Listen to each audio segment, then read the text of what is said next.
Hello, Saiko. Have you ever wondered about the mythologies of the world? The stories passed down from generation to generation to impart wisdom and morality to the youths? Well, I wondered, Saiko. And because I'm a man of action, I got myself a book. In fact, one could call it a tome on Scandinavian folklore. What? Surprised I didn't go for Greek mythology? Ha! You plebeians might be satisfied with those played out myths, but I, a man of impeccable taste, wanted to dive down into something a little more gourmet. So I plopped down on my favorite reading chair and I began to read.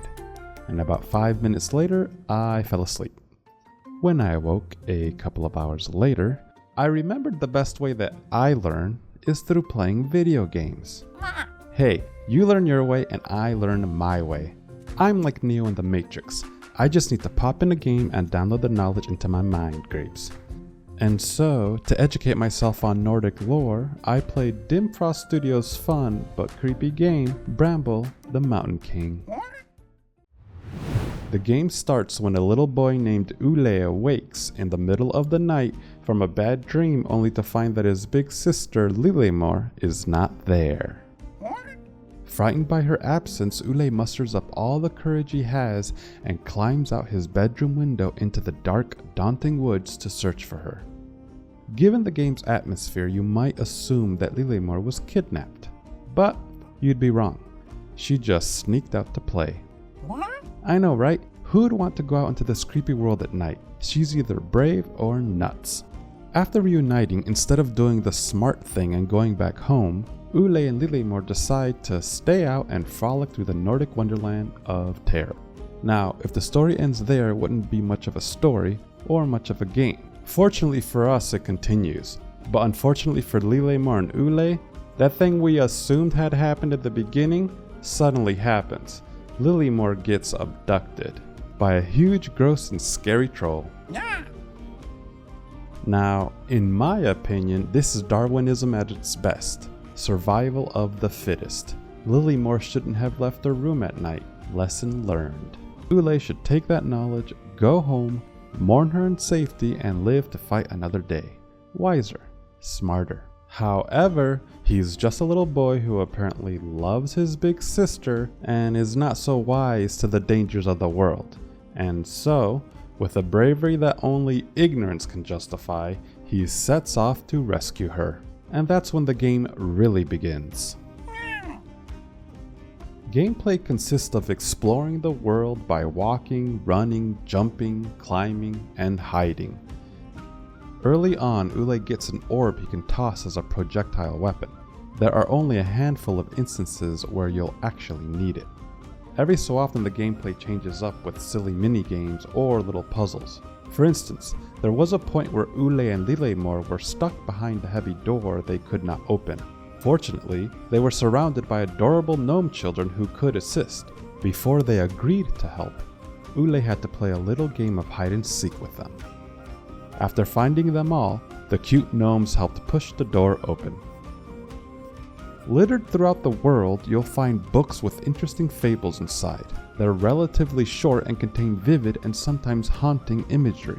They are also narrated, which is nice because it makes finding them feel like a little calming break from the game for a little bit of story time, which is Saiko's favorite.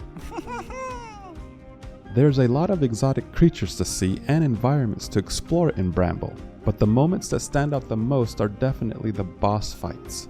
Here's where the gameplay and art shine through the most. The sheer scale of the creatures you face is amazing, and their bone-chilling Nordic designs really set them apart from baddies in most other video games. The battles are engaging and really pin down that childlike feeling of, what happens when the monsters in your closet are real, and now you have to fight them for your life. Despite their grand and terrifying appearance, and some of them are terrifying, the boss fights are very manageable, difficulty-wise. I believe even a casual gamer would have success making it through the entire game. But if you do find yourself making a wrong step or two and getting Ule killed, there are plenty of restoration points where the game automatically saves your progress, so you won't have too much to do over.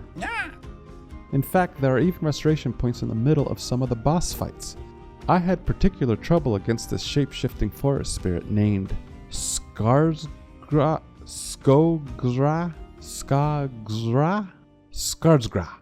Nailed it. But fortunately, when I got Ule killed after making some progress in the fight, I was happy to see I didn't have to start the battle all over. Visually, Bramble is truly impressive. The environment runs the gamut of picturesque forests to nightmare-inducing carnage to claustrophobic and haunting caverns. Each land blends seamlessly into the next and, for the most part, never gets dull or repetitive. More on that later. It truly feels like you're exploring a dark and magical fairy tale. Dimfrost Studios likened themselves to a AA developer, and after playing Bramble, I agree. There are occasions where the context-sensitive animations don't properly react to the environment, or times where the textures and models seem a little off. But the way they bring the world to life with lighting and shadows, along with foreground and background effects, is nothing short of masterful. There are some wildly awesome moments and scenes throughout the game. Bramble the Mountain King is a fun game with a fantastic visual style that doesn't overstay its welcome. It only took me about 4 hours to complete the story. However, the gameplay in some areas did feel a little repetitive. For instance, the mechanic of hiding behind rocks or walls to avoid being obliterated by sound waves occurs a few times. It's not bad, but it is noticeable.